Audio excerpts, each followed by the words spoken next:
Did you guys get the notification that it's recording? Is it actually doing it? Yeah, there it is. Okay. All right. So, so welcome to our Diplomacy Leadership Program. We have juniors. Well, we have 3 juniors who are actually seniors who are graduating early. So they're graduating this semester. But the rest of the group is juniors, sophomores, and freshmen. They're part of this extracurricular leadership development program that's diplomacy specific, but it's part of a larger university cohort that is the Buccino Leadership Institute. So you might remember from your time at Seton Hall how well reputed the business leadership program was, and so they decided to take that program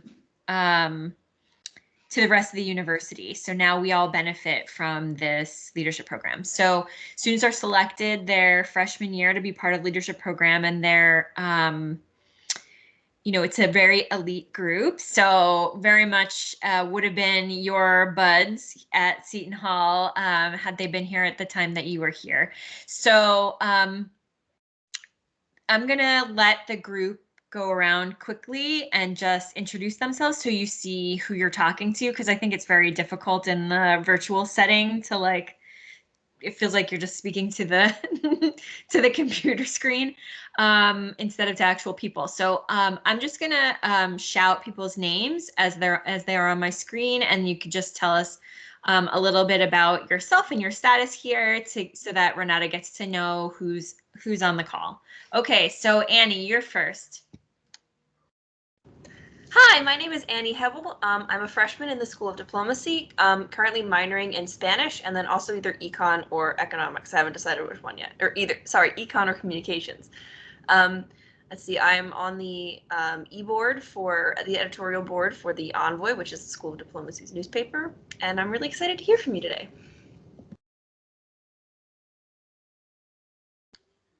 Sorry, Daniela, you're next. Hello, Renata. Hi, thank you for making time to meet with us. My name is Daniela. I was born and raised in Peru, but moved to New Jersey about 6 years ago. I am a senior. I will be graduating this May with a double degree in economics and international relations and a minor in Asian studies. My main research interests are economic development and the relationships between the U.S., China, and the U.S. And we just found out that Danny is the valedictorian for diplomacy this year, so snaps to Danny. Okay, DJ, you're next. Hello, my name is DJ Matos. I'm a sophomore here at the School of Diplomacy, and I'm in the 3+3 program. My language is Arabic, so I'm looking at double minor in Arabic and Middle Eastern Studies, so we'll see how that goes. But yeah, I just started an internship at the Robert Greenleaf Center for Servant Leadership, and I'm a licensed realtor. Drew, you're up. Hi, my name is Drew Starbuck, and I'm a freshman in the 3+2 program, and I'm currently pursuing both a minor in Middle Eastern Studies and History, and I'm involved in activities such as the Leadership Institute, the Diplomatic Envoy, SAB, and Dove, and I look forward to hearing you speak today. Okay, Jarrett, then Jasmine. Hi, it's nice to meet you. My name is Jarrett Dang, and I'm a junior in our program. I'm currently double majoring in diplomacy and economics with minors in French and journalism. And on campus, I'm involved as the editor-in-chief of the Diplomatic Envoy, as well as the executive producer of the Global Current podcast. Hello, my name is Jasmine. I am a freshman in the School of Diplomacy. I have learning Chinese right now, and I'm pursuing a minor in journalism with a major in diplomacy. And right now, some of my interests include international security, relationships between the United States and China, and journalism. Jack, and then Katie. Hi, my name is Jack Christman. I'm in my second year here at the School of Diplomacy, double majoring with diplomacy and modern languages, with minors in Asian studies, taking Chinese and Russian. And over the summer, I will be interning with Representative Mikey Sherrill. Hi, my name is Catherine Strick. I also go by Katie. I am another one of the juniors graduating this May, and I minor in Asian Studies. In the fall, I'm going to be attending Seton Hall Law. Keshav and then Kristen. Hello, my name is Keshav, and I'm a sophomore here at the School of Diplomacy with a double major in philosophy and minors in Spanish and communication. And I attending law school right after, and I'm currently researching about gender and leadership and its effects on climate and environmental policy. So thank you for taking your time to meet with us today. Hello, thank you for being here with us today. My name is Kristen, and I am a freshman in the School of Diplomacy, double majoring in philosophy and international relations, and a couple of my interests are economic development and human rights. Lauren and then Mary. Hi, I'm Lauren Rue Daiwine. I'm a freshman in the School of Diplomacy. I am double majoring in philosophy and international relations. Besides the Leadership Institute, I'm a part of the honors program as well as the Diplomatic Envoy as a staff writer. My current interests are global health and women's rights, and I'd like to thank you for joining us and speaking to us today. Thank you.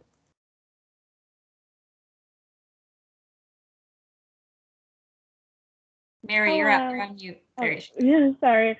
Hi, my name is Mary Tiffin, and I apologize for not having my camera on. I got my second dose yesterday, and I'm not feeling 100%, but I'm very excited, very grateful that you're here to speak with us today. I'm a double major in international relations and economics with a potential minor in French. Some of my interests are international economic policy, law, human rights, and then I'm also involved in SHUNA, Model United Nations, Women in Diplomacy, Leadership, and Greek Life on campus. Okay, Megan and then Nazar. Hi, I'm Meg Garin. I'm a sophomore triple majoring in diplomacy, economics, and philosophy. I'm also involved with the Diplomatic Envoy as our international news editor, and I'm on the Brownson speech and debate team on campus. I'm really looking forward to hearing you speak today. Hey Renata, I'm Nazar. I'm second year student, majoring in diplomacy and philosophy with minors in econ, French, and cybersecurity. I'm a part of the university honors program, and I'm a brother at Pi Kappa Phi fraternity. And my interests are international security and the United States Foreign Service, and I'm really excited to hear you speak. Thank you. Molly and then Nandini. Hi, I'm Molly. I'm a freshman in the School of Diplomacy. I'm in the 3+3 JD program with Seton Hall Law School, and I'm most actively involved with the Mock Trial Club on campus. Hi, my name is Nandini. I am a sophomore in the School of Diplomacy, and I'm passionate about international law, and I'm going to have a minor in Arabic and Business and Legal Studies. Thank you for joining us today. Peter and then Shweta. Hello, good afternoon. My name's Peter. I'm originally from the suburbs of Chicago. I'm studying diplomacy and philosophy with minors in Russian and economics. And yeah, I'm very excited to hear you speak today, and I think we're all looking forward to it. Thank you. Hi, my name is Shweta. Thank you so much for coming to speak with us today. I'm a freshman in the 3+3 program, majoring in diplomacy and international relations, hopefully with a minor in Arabic and possibly journalism. I am on the editorial board of the Envoy as well, and the co-president of Girl Up. Very excited to hear you speak today. Thank you for coming. Okay, Thomas and finally Wesley. Hello, I'm Thomas Johnson. I'm a freshman in the School of Diplomacy. I'm in the 3+2 program. Excuse me. But I'm minoring in Russian and Eastern European Studies, and I'm very glad to have you here to speak with us today. Thank you. Hi, I'm Wesley. I'm a senior at the School of Diplomacy. It's my last semester, and I will be moving to the Middle East next month upon graduation. So thank you for coming to speak with us. All right, great. So now you have an idea of who you're speaking to and what their different interests are. I shared with the whole cohort some bio information about you. Some of the videos that are on the YouTube and Instagram about your different interests and the causes that you're advocating for, as well as your LinkedIn profile. So they definitely have an idea about what kinds of things you've done. So what I want to say is that about you before we move into having you speak to us is that Renata was a School of Diplomacy undergraduate student in not very long ago. And she is just one of these rare people who just does so much and is so professionally involved as a student, right? So as a student, she was already like representing,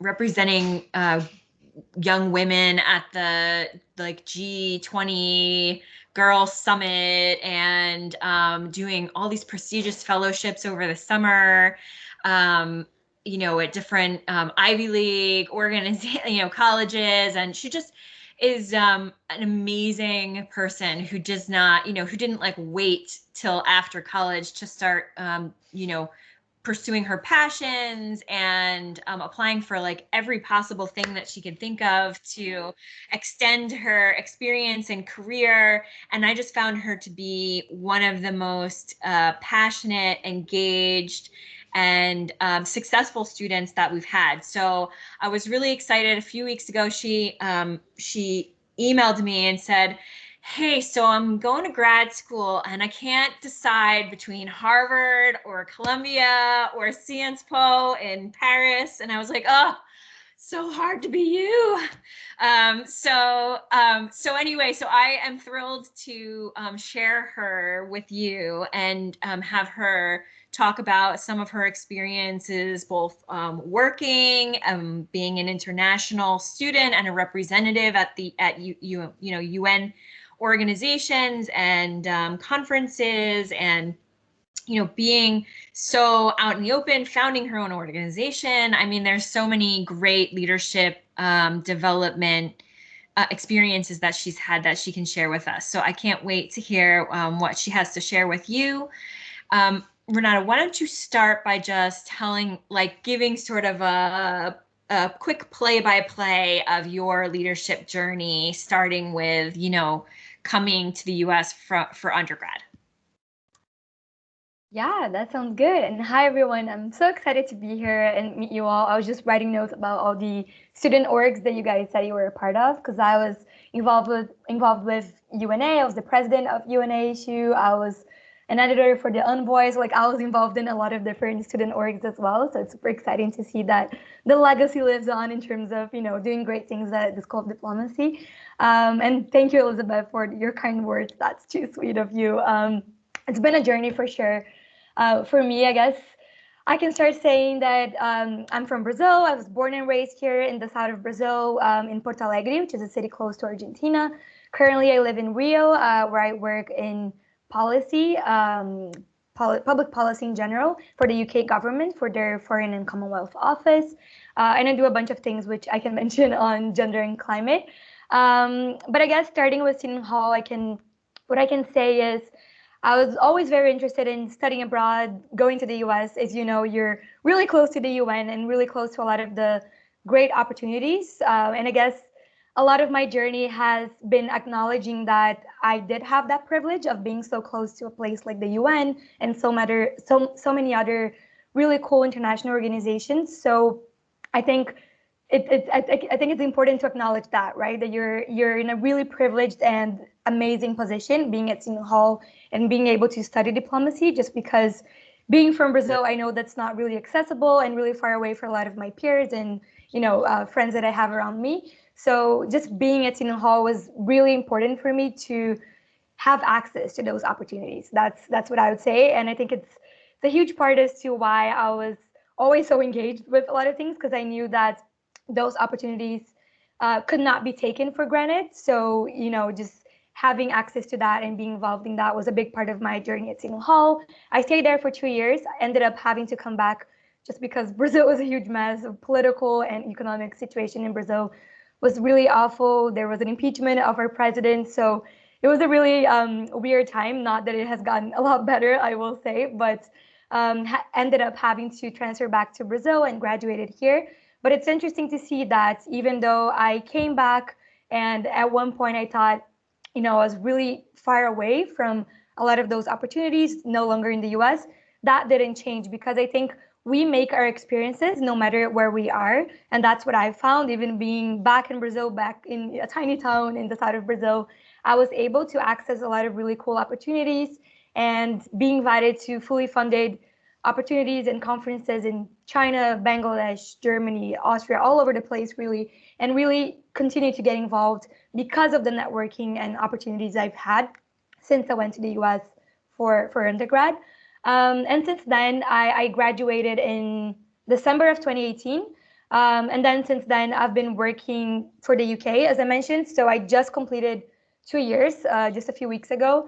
And it's really, really awesome just being a Brazilian, but working for a foreign government and seeing how that plays out in a lot of different ways. But also at the same time, pursuing other passions of mine, which I think is super important to say, even though you have this job and you graduate and choose where you want to be, you can still, pursue different areas of work, which I see you basically all are just by different majors and minors. So it's nice to see that even after you graduate, you're able to pursue all different kinds of opportunities. And that's kind of what I've been doing by directing my initiative organization, which is called Empodera Clima. It stands for Empower for Climate in Portuguese or Spanish. And it's basically an educational platform to raise awareness to climate justice and gender and climate justice specifically. And I see there's some of you working with women's studies and climate studies, so it's super exciting.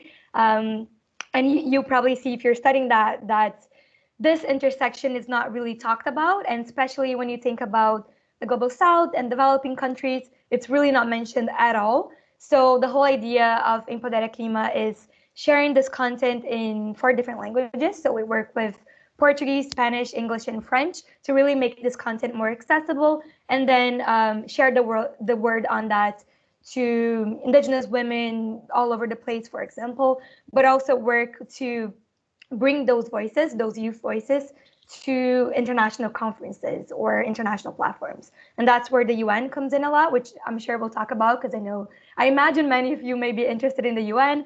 And I think it's one of the many diplomacy, environments that you can work in. And in my experience, it has been really positive in the feminist part of it. So working with UN Women, in the climate side of it as well, working with the UNFCCC, which is the climate framework of the UN, and also working with just a bunch of other different initiatives. So basically, I do a lot of things. It's hard to just pinpoint just one specific thing, but I guess it's been a great journey connecting all those dots and seeing how everything fits together. And as Elizabeth mentioned, I will be going to grad school, not sure where yet, but I'm between Harvard and Columbia, so definitely will be in the US. So hopefully we can meet in person when the time comes. And vaccines and all of that, I know that for you, that has been a reality, not so much in Brazil, unfortunately. We're still vaccinating 60 plus year olds at this point. So different scenario, but hopefully we can meet soon and then, have and exchange more discussions, because I see that you're all doing amazing things just by being at this program. So super excited to be here. Thanks.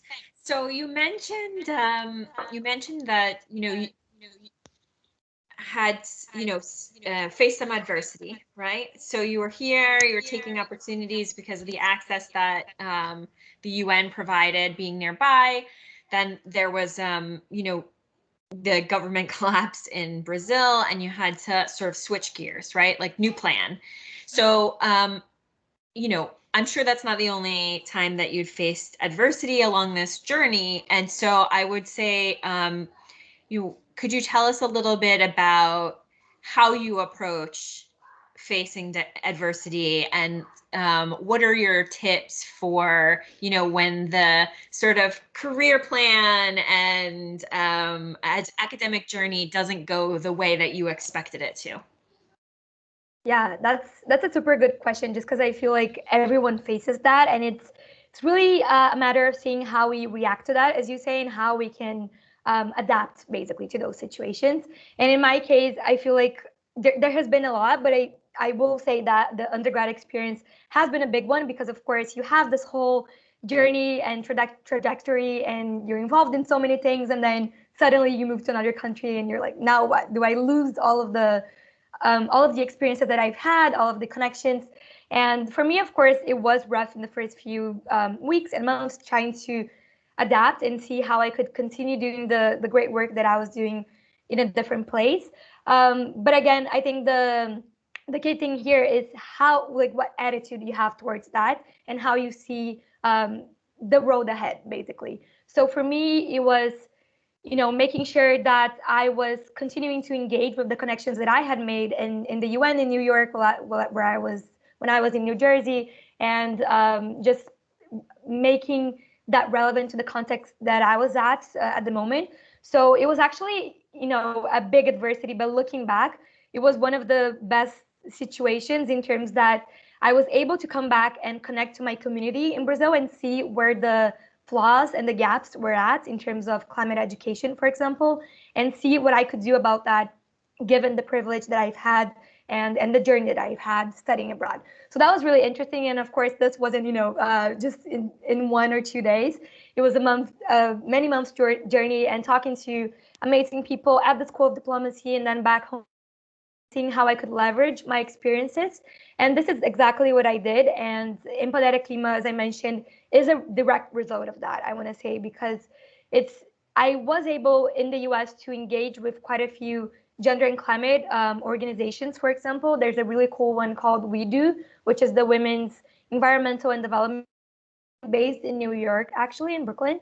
And I was able to engage with them. But then when I came back to Brazil, I realized we didn't have anything like that back home. So I was able to have virtual calls with them back when we did virtual calls, but not as much as we do nowadays. But it really helped knowing that even though we were not meeting in person, it was still a possibility. And just see how I could adapt, for example, what they did in the US, in New York, to my reality. And, talking to people that wanted to know more about what gender has to do with climate change, but didn't know where to look for information and how to get involved, basically. So it's interesting, because that specific example, it was great, because I was able to tie down those opportunities.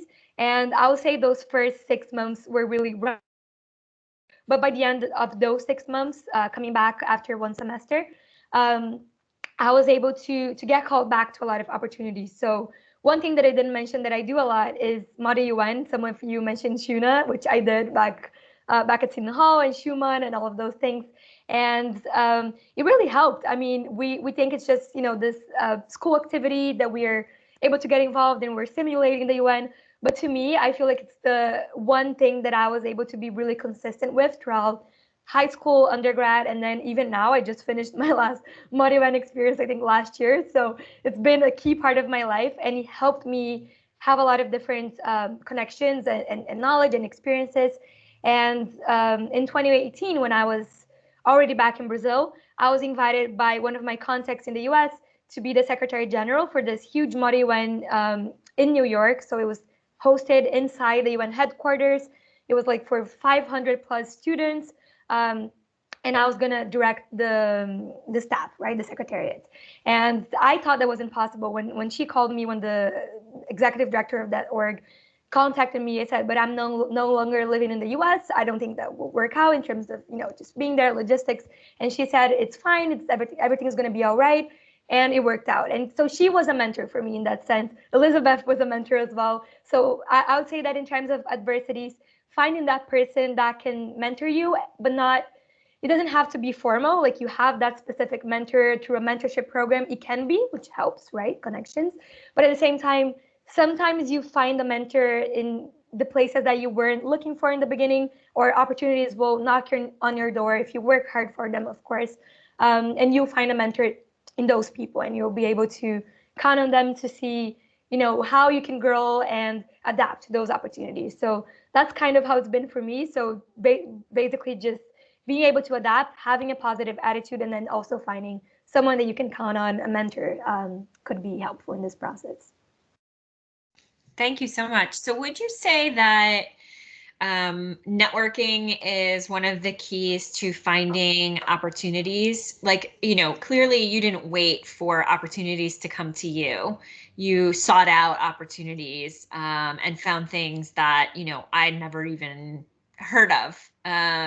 So I think, what would you say are the sort of key elements to seeking out opportunities and pursuing your passions that way? Yeah, I definitely feel like networking is a key part, as you said.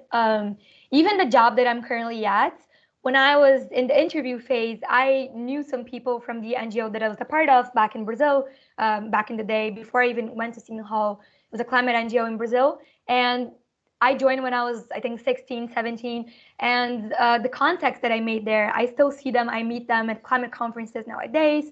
And a lot of people that ended up working at the UK embassy, I've met through this NGO that I was a part of. So when I was in the interview phase, I was able to contact them and ask for, advice and things like that. So it's really funny because as I go through my academic and professional journey, I keep finding people that I've met through the path. And Harvard is one key example because I talked to Felipe Bueno, who was, I think he was the editor-in-chief of the Diplomatic Envoy. And I wasn't even, yeah, exactly. I wasn't even thinking of applying to Harvard at all. Wasn't even focused in the US just because of the whole, financial experience and things like that. I was just like, I'll go to Europe, I'll go study in France, and that's it. But then I saw, I think, his Facebook update last year that he got into the Master of Public Policy at the Kennedy School at Harvard.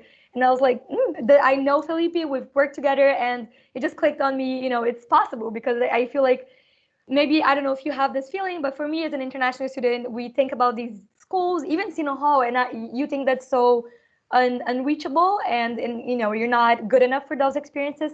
But then when you have this network and you see peers that you've worked with, and you see that they've been able to reach those opportunities, then you see it's possible. And I had a call with him, and we were able to connect and exchange ideas and advice. So that, I'm sure, helped so much in this just recent process of grad school. So I would say networking is key, and then you keep finding people in your journey, no matter where you go.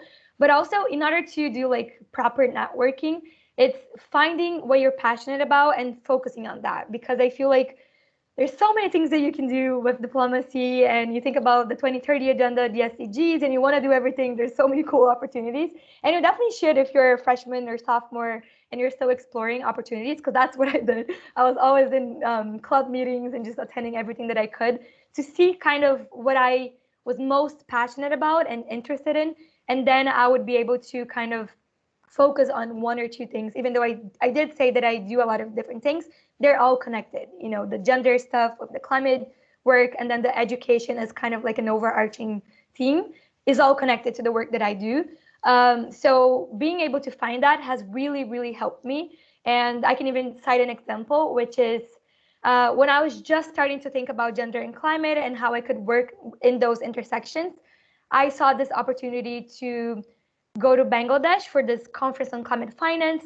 And one of the conference themes was gender. And you could submit an abstract that I actually ended up writing with Dr. Tinker, Catherine Tinker. Maybe you know her. She's a big mentor for me as well. And we wrote this research paper together, and it was accepted as an abstract for this conference in Bangladesh. And they told me afterwards that it was because it was so focused and direct on gender and climate, and how women access climate funds, for example. So that was like a really big highlight, because a lot of people are not focusing their research on that. And they even put me as a keynote speaker for the youth panel, which was really cool. And after that, opportunities just kept coming in because they were specific to what I was doing, or my pitch to those opportunities were very specific. So that helped. So finding your niche and finding maybe like which global goal you're most interested in helps into pitching yourself and accessing those opportunities as well. So you said you think that you tried out a bunch of things early in school and then, sort of determined based on all those experiences what you were most interested in. That's how you found your biggest passions. Yeah, exactly. Just attending a lot of meetings, different clubs, and seeing what clicked more with my profile, I guess. Got it. That's great. That's good to know. Okay, so so you're very poised. You've always been very poised, and I think that's what, it sounds like, opportunities built on opportunities, right? Like you got an opportunity, you did well at it, and then people noticed you, and other opportunities sprang from that. So how would you what would you attribute your success in public speaking and contributing these abstracts and research papers and things like that? Like, what are the keys that you think that are the key skills that you think our students should be building to take best advantage of those kind of professional opportunities that will help them to domino their successes? Yeah, I think there's so many in diplomacy because it really depends on which area you want to go into. And I see many of you mentioned journalism and communications as a minor or an interest that you have. And it's definitely interesting to see because it really depends on which career path you want to go into. But as you mentioned, public speaking is a big one. And for me, it was definitely a journey because I think the first ModUN that I took part in, that I was a delegate in, I was shaking, didn't know what to say, especially in Brazil, because ModUNs in Brazil, they're in English, so you can kind of see what the rules of procedure are. But of course, we're not native speakers, so at first it's always intimidating and seeing how you can speak in that second or third language and do well, but also understanding the policy issues around the country that you're representing. So I did my first ModUN, I don't know, 8 years ago conference, and I was shaking, very nervous, did horribly, but I loved the experience, the environment. So I kept going. I signed up for other ModUNs, and at each ModUN, I spoke a little bit more and try to, influence a little bit more in the negotiations that we were doing, and just really challenging myself in those battles was really important. And I say that because, some people, even in my organization, even in Poder Clima, I try to empower a lot of the volunteers to do public speaking opportunities. We get invited to a lot of speaking engagements, and a lot of them say, I don't know that much about gender and climate. I don't feel as confident in doing public speaking. And of course, to a certain limit, I try to push them to do it because that's, in my experience, what I've found that works the most. It's putting yourself out there and trying it out. And then you see it's not as scary as it looks. And it's actually pretty fun. And it's actually how you get a lot of the opportunities because people see you and invite you to different things. So that's been my strategy. But I always like to say that in the activism world, everyone has, a superpower or a thing they're really good at. So it doesn't have to be public speaking. Maybe you just, that's fine. So maybe you're really good at writing. Maybe you're really good at doing advocacy work, in the background of policy making. Or you're really good at drawing, doing designs and doing a lot of sustainability work through art, so filmmaking, whatever it is. So everyone has their strength and power in different things. So I would say exploring those is really interesting and helps you get noticed and highlighted. But of course, there's key skills, as I mentioned, that being able to write well and understand policy work is super interesting. And again, ModUN helped me a lot in that. Just because I was, even in the climate negotiations, I think the last climate conference that I attended was in Spain at COP25. And I was able to be in the negotiating room for the gender action plan, which is kind of the work plan for gender in the climate negotiations. And they put it up in a big screen, the document, and then there's the brackets in there, things that you're going to delete, and it's the same thing as ModUN. Everyone has placards, and you're able to follow that closely. So as a young person and as a youth delegate, I feel like that's super important too, because you're not missing out on things, and you're able to advocate for what it is that you want as a youth change maker in those conferences. So yeah, that's one thing. That's a few of the things that I would mention, but again, it depends on what you're most comfortable in doing, and also your area of interest. or communications, wherever else. Okay, so I have 2 more questions for you, and then I'm going to turn it over to our students to start asking you their questions.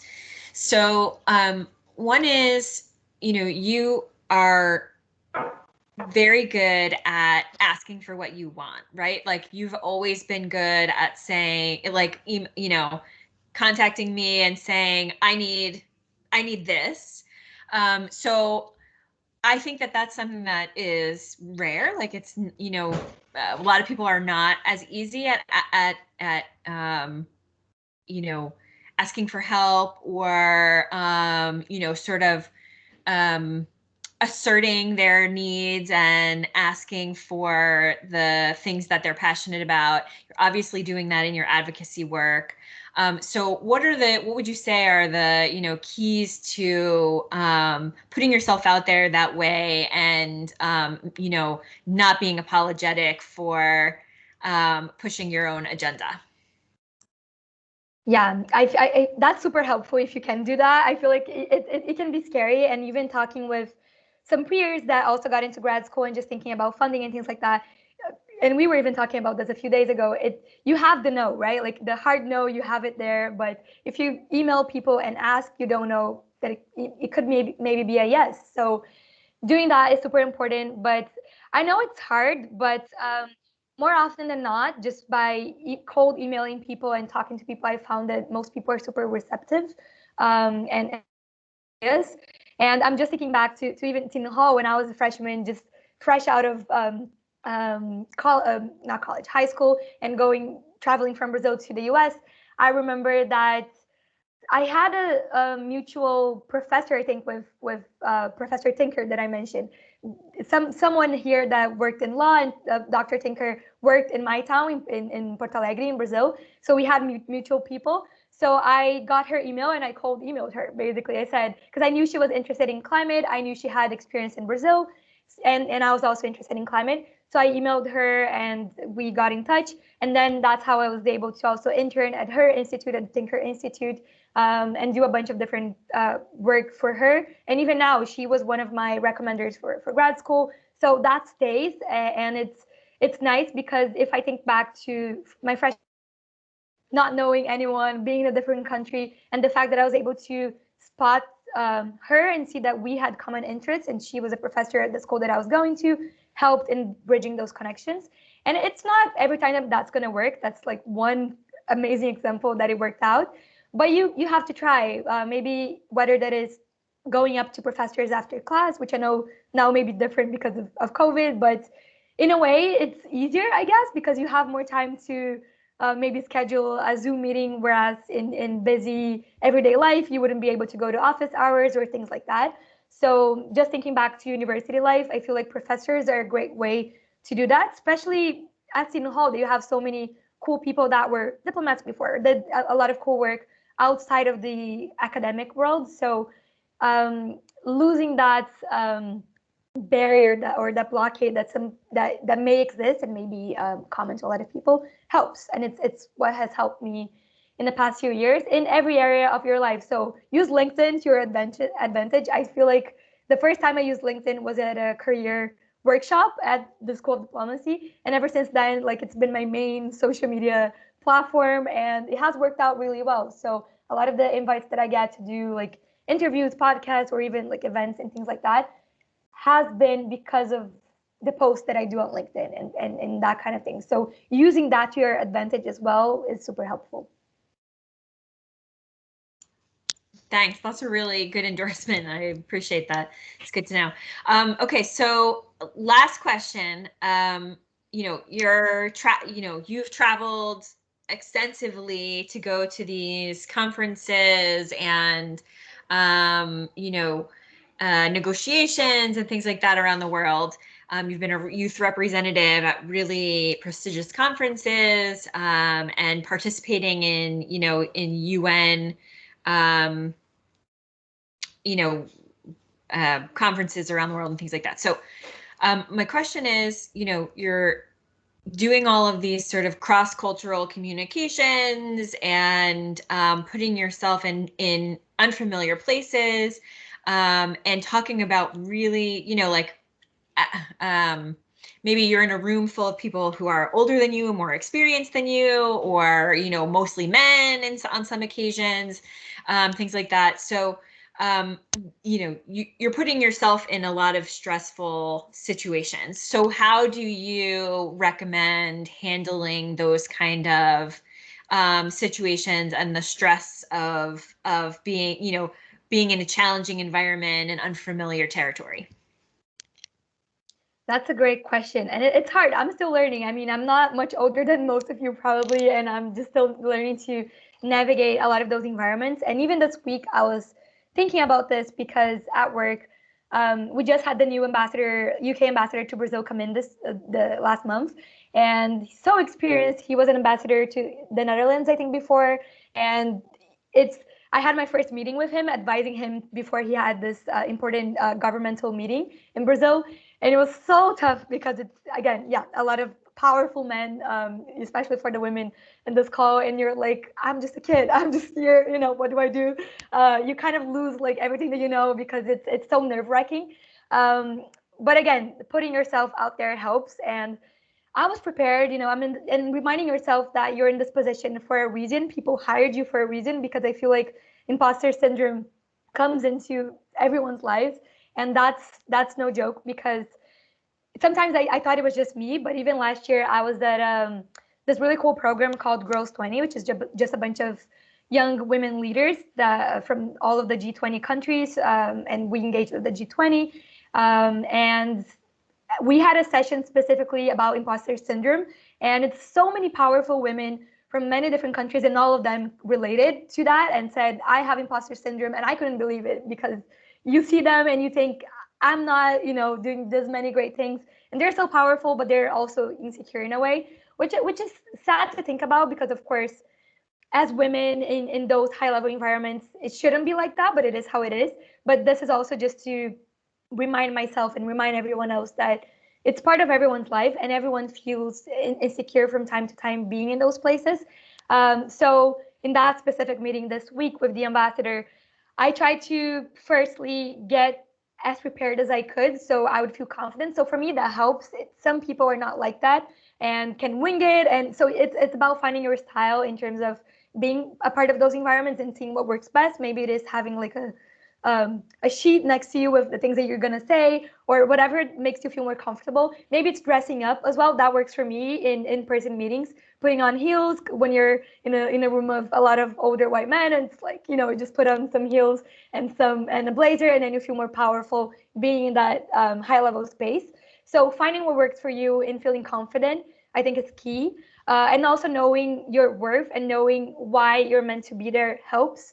And one thing in that sense would be maybe getting feedback. So when you get feedback, positive or negative, you're able to see where it works, where it doesn't work. And especially in terms of what works, it's nice because you then reiterate to yourself why you're there and why it's important that you're a part of those discussions.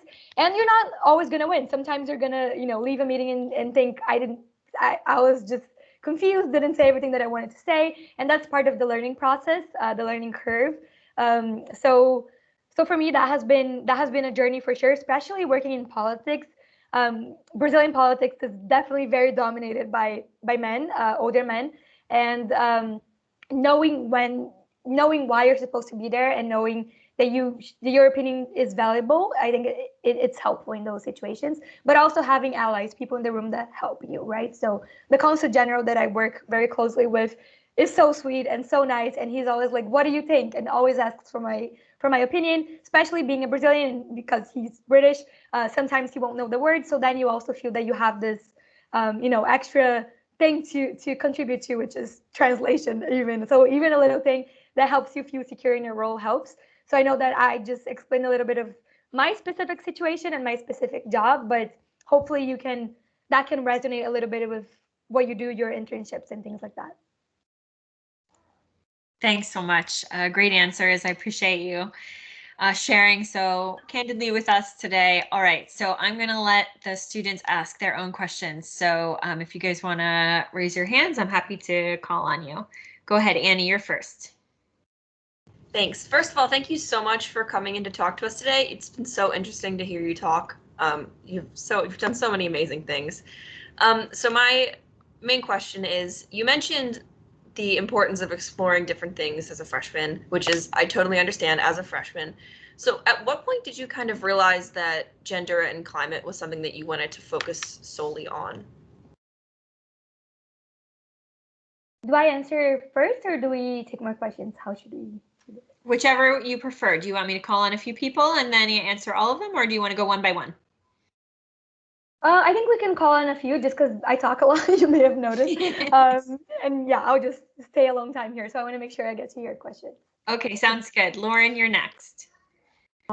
Repeating Annie's point, I'd like to thank you again for talking about your experience with us. And I know you talked about like coming back to Brazil, and that's like learning how using what you applied in terms of I'm sorry, I'm losing my train of thought, but essentially in terms of Imposter Klima, what challenges and cultural roadblocks have you faced in trying to encourage education for women? Thank you, by the way, again. Yes. Thanks, Lauren. Okay, we're going to go with Shweta's question, and then I'll give you some time to answer.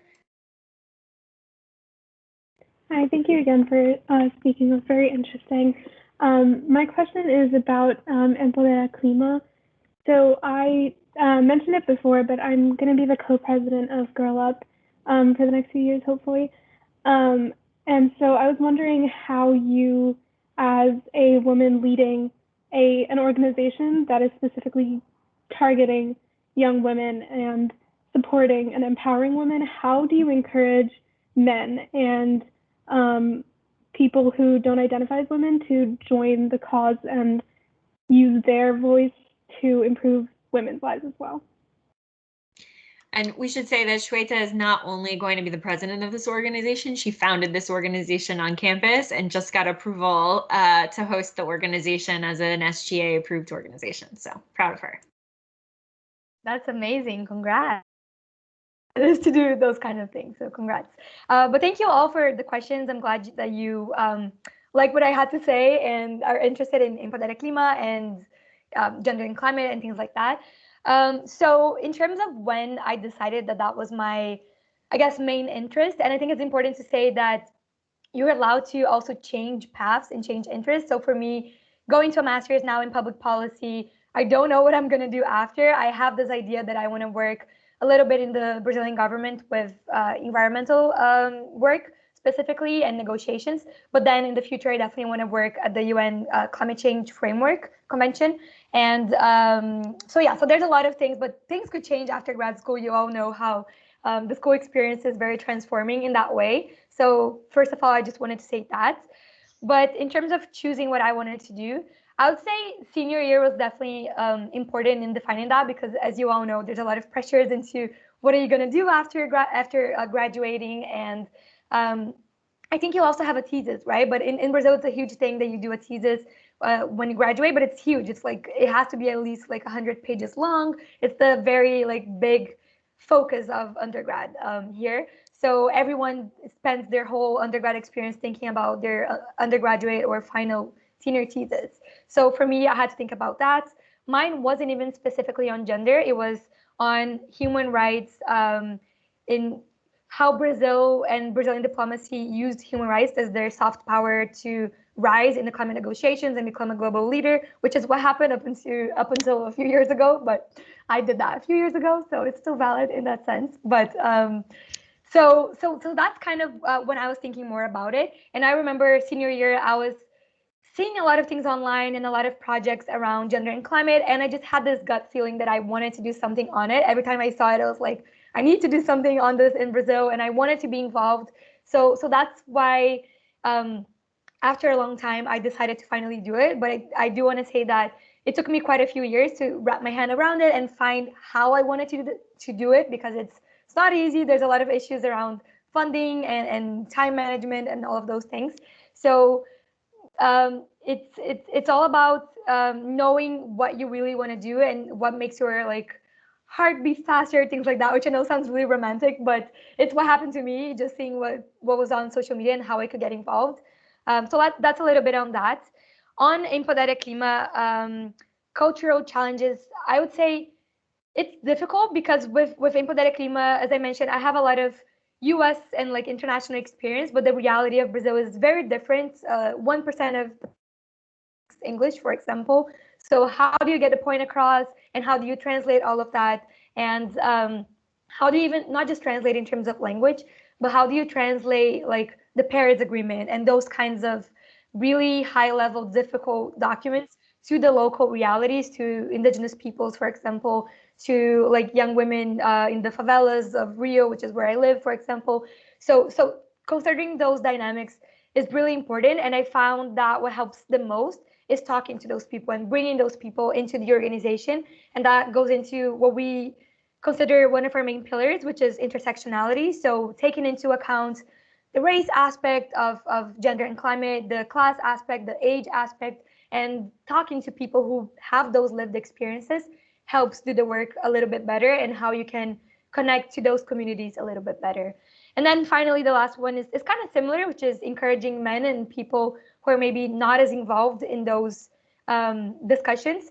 I think it's about understanding the issue, understanding the huge challenge that is climate change, and how you can't really solve climate change if you don't have the most vulnerable people at the forefront of the decision making, right? So you need to have the young women, you need to have people with disabilities, indigenous peoples at the forefront of the decision making if you want to have good climate policies. So that's a fact.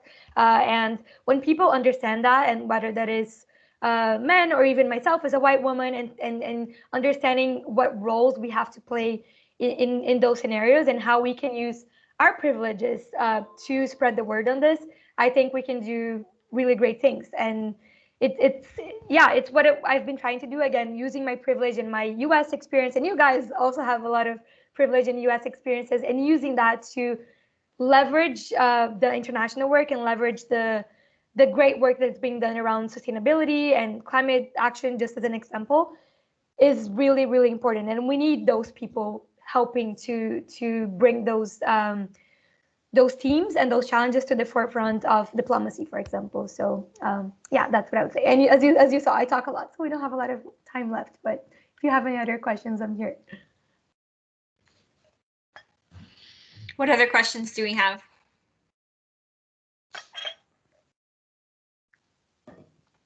Keshav, go ahead.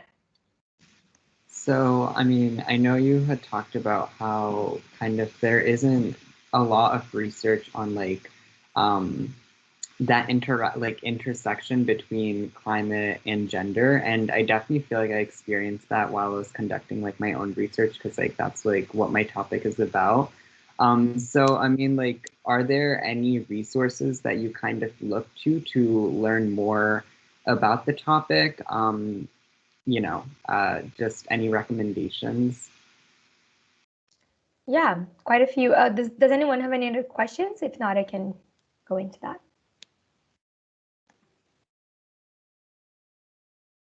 Guess not. Yeah, I guess I can go ahead and answer this one. And if you think of anything else, let me know. But in terms of resources, there are resources, but it's just hard to find, especially in different languages. So for me, what I did was connect with gender and climate orgs that were already doing that. I think that's important for anyone that's looking to create your own initiative, or even if you're leading a student club, for example, is to know and acknowledge that there are other organizations. There's always someone else that's doing this kind of work. So it's really hard, I think, in 2021 to be doing something completely 100% new. So it's important, especially in the like social sphere and social activism, to join forces rather than do your own thing and try to differentiate or separate yourself from other organizations doing great work. So what I did was connect with those orgs. I was actually an intern for a little bit for Weekend, which is this other cool organizations. It's the Women's Earth and Climate Action Network. It's based in the US as well, and they're pioneers in the climate negotiations as well. And so I was able to find a research internship opportunity with them, and through that, familiarize myself with the resources available on gender and climate. And then once you do that, you get involved in the newsletter, in the newsletters out there on this topic. And I can definitely, maybe if we can connect later, I can give my email to you guys. I can send you some more resources. but just giving a shameless plug to Imposter Klima, we do have a lot of them on the website because it is essentially a database. So we have a podcast section, video section, research section, all about gender and climate in the 4 languages that I mentioned. So everything is in there and hopefully helps with your research. But I see that Kristen has her hand up. She's gonna go? Yeah. Yeah, thank you for speaking. Everything that you said was really interesting. I was wondering, you talked about sort of bringing people in and maybe people who haven't had the privileges that you've had or aren't as educated on the topic. I was wondering, how do you sort of bridge that gap and bring them into the fold and get them involved in something that they may not be aware about or are not as inclined to get involved with it? Mm-hmm. I think, especially for young people, one way you can do that is just make it fun and like interesting to get engaged in that. And I think at least, I don't know what your high school experiences were like, but at least for me, I didn't learn almost anything on climate specifically, just like general environmental issues, like you should recycle and that kind of thing, but nothing about what was going on in the world and climate policy and things like that. And maybe I think now it's changing, of course, because of social media and a lot of those things. But making it interesting for people to get involved is really key. So with our social media at Impoder Klima, we make everything really easy to understand and read and colorful. So people are interested in getting involved, and whether that is doing like quick videos on it and things like that, I think really help. But also making sure that people know that they can get involved. So I guess even in the diplomacy world, a lot of my friends in the international relations world in Brazil, they don't really know how they can get involved with the UN, how they can attend those conferences. So then they just focus on other things. They find jobs in, I don't know, the corporate world. Not that that's not interesting in that sense, but for what I'm saying in terms of negotiations, they just go into that and then they'll get involved. But when they know that there's so many cool opportunities, so like with UN Women, there's the generation equality movement, and it's so easy to get involved as a young person and do actions. And it's actually, I think I signed up online like a year ago, and because of that, I was able to attend meetings and meet the UN Women people. And like in March, they invited me to speak at the opening of the Commission on the Status of Women, CSW, because I knew them and because of the networking and because I signed up online. So knowing where to find those things, especially you guys that have that access to a lot of the UN networks and other networks, make use of that and sign up for things. You can unsubscribe later, but I think just accessing those resources and talking to people is a cool way to seeing that it's easy to access those resources, and then of course bringing people with you, telling your friends about it and seeing where they can get involved as well. Thank you so much for being with us today, Renata. It was so good to speak with you and to just be with you for an hour. It's been so long. So it was so nice to hear about your experiences, both ones I knew about and ones that are new to me. And we all, I'm sure, wish you luck in your decision-making process for grad school, and keep us posted, and I'll share with the group what your decision is and look forward to seeing you in person maybe sometime next year once you're back on the northeast coast here in one way or another. So thanks to everybody. Let's give Renata a little virtual round of applause and share our well wishes for her. And thank you again, and looking forward to being with you soon. Thank you all so much. It's been so great. Such a pleasure to be with you. I'm posting on the chat my email and other information, so feel free to reach out and we can stay in touch. But thank you so much for this opportunity. Bye. Thank you. Thank you. Bye.